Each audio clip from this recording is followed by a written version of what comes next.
Hello everyone, welcome to the free study time and subscribe this channel for free study of mechanical engineering and general studies. तो आज हम लोग बात करेंगे theory of machine के question number 331 से लेके 360 तक के। ओके, तो इससे पहले हम लोग आर के जैन बुक से thermodynamics, fluid mechanics, strength of material और हीट ट्रांसफ़र को पूरी तरह कवर कर चुके हैं। तो उसकी मैंने अलग से प्लेलिस्ट बना दी है, तो आप लोग जाके उसको देख सकते हैं। ठीक, और इसके अलावा टेलीग्राम में एक वो ग्रुप है, target selection equal to mechanical with GS. ठीक, उसमें हर संडे को फुल टेस्ट होता है मैकेनिकल एसएससी जेई के लिए। ठीक, तो आप लोग जाके उसको अटेम्प्ट कर सकते हैं। ठीक, तो आप लोग ग्रुप को ज्वाइन कर लीजिएगा। और इसके अलावा अगर आपकी क्वेश्चन से लेकर कोई भी क्वेरी हो तो आप लोग वहाँ पे अपलोड कर सकते हैं। ठीक, तो स्टार्ट करते हैं आज का लेक्चर। तो पहला है, in order to facilitate the starting of locomotive in any position, the cranks of a locomotive with two cylinders are placed at following angle to each other। ठीक, तो देखिए अगर हमने लोकोमोटिव को स्टॉप कर दिया, ठीक, तो उसको दोबारा इजीली स्टार्ट करने के लिए क्रैंक के बीच में एंगल कितना होना चाहिए? वो होना चाहिए 90 डिग्री। ठीक, इसके बाद 332 है, hammer blow occur when the centre of gravity of the balance weight is directly above या फिर below the wheel centre. Okay, so correct option is C part. इसके बाद 333 है, पार्शियल बैलेंसिंग इन लोकोमोटिव। तो देखिए प्राइमरी फोर्स में जो partial balancing होती है उसकी वजह से hammer blow, variation in tractive effort और स्विंग कपल, ये तीनों ही टर्म आते हैं। ठीक, तो इसके करेक्ट ऑप्शन होगा D part, all of the above. इसके बाद 334 है, primary forces are usually balanced. तो देखिए प्राइमरी फोर्सेस बैलेंस किससे होते हैं? प्राइमरी फोर्सेस पहले तो पार्शली बैलेंस होते हैं और सी की वैल्यू कितनी होती है जनरली? वो होती है 2/3। ओके, तो करेक्ट ऑप्शन है सी पार्ट। इसके बाद 335 है, the principle of direct and reverse crank is readily applicable to. तो इसको अप्लीकेबल, तो ये किसके लिए अप्लीकेबल है? ये है पार्शियल प्राइमरी बैलेंस के लिए। ओके, तो 335 है करेक्ट ऑप्शन है ई पार्ट। इसके बाद 336 है, the effect of hammer blow can be reduced by. तो देखिए पहला दिया है fully balancing the reciprocating masses. पहली बात तो ये है कि जो आपका प्राइमरी फोर्स है वो कभी फुल्ली बैलेंस हो नहीं सकता। ठीक, तो ये वाला गलत हो गया। सेकंड है डिक्रीजिंग द स्पीड, ये वाला सही है, एम आर ओमेगा स्क्वायर होता है, अगर स्पीड कम करेंगे तो हैमर ब्लो भी कम होगा। थर्ड है यूजिंग 2 और 3 pairs of wheel coupled together, ये भी सही है। तो इसका करेक्ट ऑप्शन होगा E part, only B and C. इसके बाद 337, the value of swing couple is maximum और minimum when the crank is inclined at following angle with the line of stroke. तो आपकी थीटा की वैल्यू जो होनी चाहिए मैक्सिमम ऑफ स्विंग कपल के लिए वो होनी चाहिए 45 डिग्री या फिर 225 डिग्री। ठीक, और वेरिएशन ऑफ ट्रैक्टिव एफर्ट वो कितना होना चाहिए? 135 एंड 315। ठीक, तो इसका करेक्ट ऑप्शन क्या हो जाएगा? E part. इसके बाद 338 है, the velocity of the piston of a reciprocating engine is equal to, तो वो होता है आर ओमेगा साइन थीटा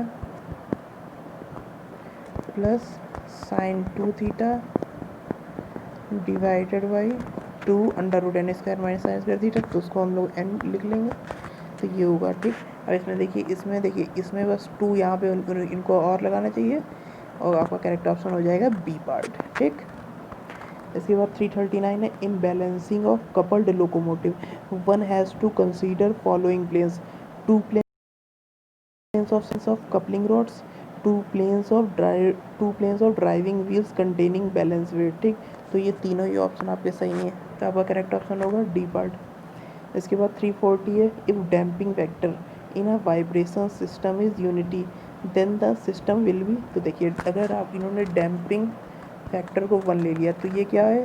तो ये केस है क्रिटिकली डैम्प्ड का। ठीक, तो करेक्ट ऑप्शन है डी पार्ट। अगर यहाँ पे जीटा की वैल्यू ग्रेटर देन 1 होता तो वो क्या होता? Over damped. ठीक, और जीटा की वैल्यू लेस देन 1 होता तो वो होता अंडर डैम्प्ड। ओके, इसके बाद 341 है, the secondary critical speed of a shaft occurs at. तो secondary critical speed occurs at a speed of twice the speed of primary critical speed. मैंने कल आपको एक वो बताया था formula, M R omega square cos theta होता है प्राइमरी फोर्स तो इसका कितना होगा एम आर 2 ओमेगा का whole square cos 2 theta divided by 4n। Okay, तो सेकेंडरी वाला कितना होगा एम आर 2 ओमेगा का whole square cos 2 theta divided by 4n। ठीक, तो स्पीड कितनी हुई डबल हुई। ठीक, तो आपका इसका करेक्ट ऑप्शन हो जाएगा ए पार्ट। तो 342 तीन turbine is usually rotated at the natural frequency of vibration. Okay, तो 342 का होगा सी, मतलब 343 है for 20 degree pressure angle minimum on gear will be. तो देखिए अगर टीथ को फाइंड करने देते आपको प्रेशर एंगल देते तो आप फार्मूला लगाएंगे 2/cos² अल्फा। ठीक, अल्फा क्या है प्रेशर एंगल है। ठीक, तो इस फार्मूले को आप लोग इसमें लगाइएगा और आंसर फाइंड करिएगा। 344 है maximum fluctuation of energy of a flywheel is proportional to. ये मैक्सिमम फ्लक्चुएशन ऑफ क्या होता है 2e/CS।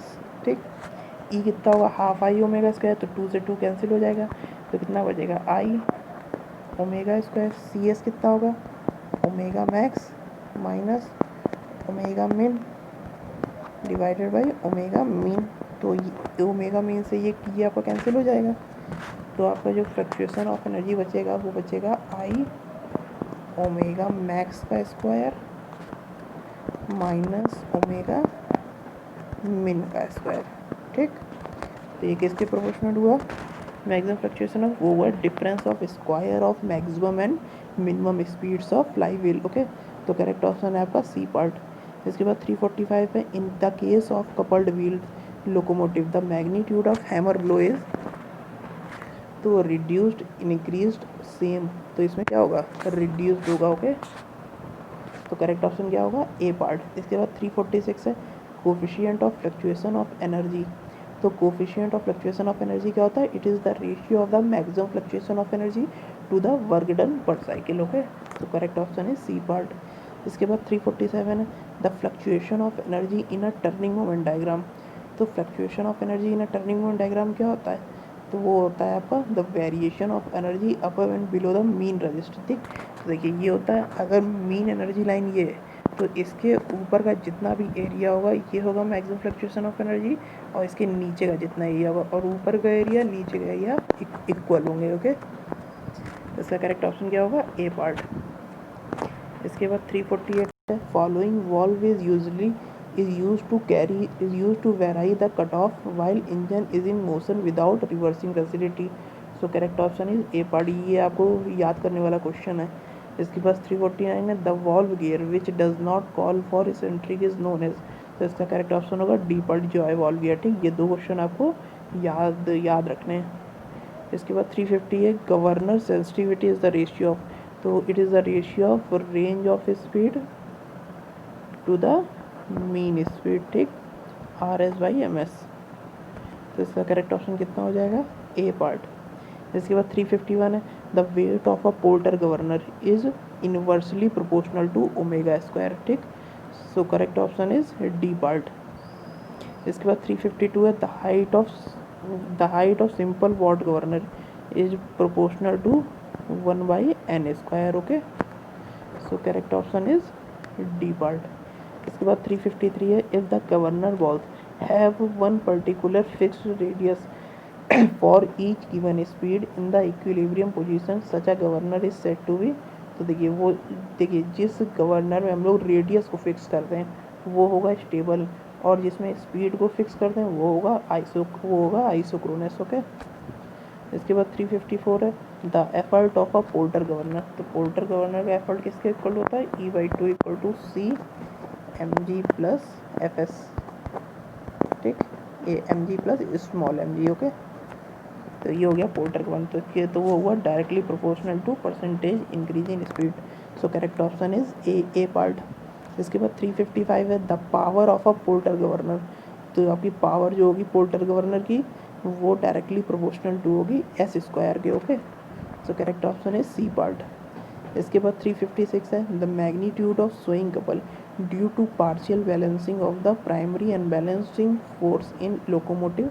तो देखिए स्विंग कपल का फॉर्मूला क्या होता है plus minus 1/√2 1 minus C M R omega square into L. ठीक, तो इसमें क्या करेंगे, A option is directly proportional to the distance between the centre lines of two cylinder. सही है, एल के डायरेक्टली वो प्रोपोर्शनल है। ठीक, तो आपका करेक्ट ऑप्शन क्या हो जाएगा, ए बाल्ट हो जाएगा। ठीक, इसके बाद 357 है, for the same diameter the radius of gyration of disc type flywheel as compare to rim type flywheel. तो डिस्क टाइप जो फ्लाईव्हील होगा उसका मोमेंट ऑफ इनर्शिया कितना होता है, कि कितना होगा, एम r1 स्क्वायर, और रिम टाइप का M r2 square divided by 2। तो r1 इक्वल टू कितना हो जाएगा, r2/√2। ओके, तो आपका करेक्ट ऑप्शन हो जाएगा बी पार्ट। इसके बाद 358 है, the stress in disc type flywheel as compare to rim type flywheel. Disc type flywheel में स्ट्रेस ज़्यादा होगी। ठीक, तो इसका करेक्ट ऑप्शन होगा ए सी पार्ट। ठीक, और डिस्क टाइप फ्लाईव्हील में जो स्टोरिंग कैपेसिटी होती है वो बहुत ही कम होती है, इसलिए अगर हम प्रेफर करते हैं तो हम रिम टाइप फ्लाईव्हील को प्रेफर करेंगे। ठीक, 359 है, the flywheel control the following mathematically. तो फ्लाईव्हील कंट्रोल करता है rate of change of speed. Okay, so correct option is B part.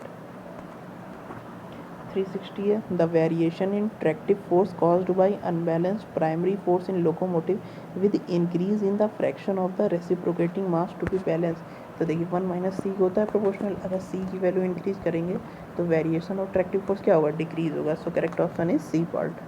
तो ये हो गया यहाँ पे 30 क्वेश्चन। ठीक, तो वो नेक्स्ट 30 क्वेश्चन हम लोग अगले लेक्चर में देखेंगे, और आप लोग ध्यान से टेलीग्राम का ग्रुप ज्वाइन कर लीजिएगा। Okay, so thank you guys and subscribe this channel.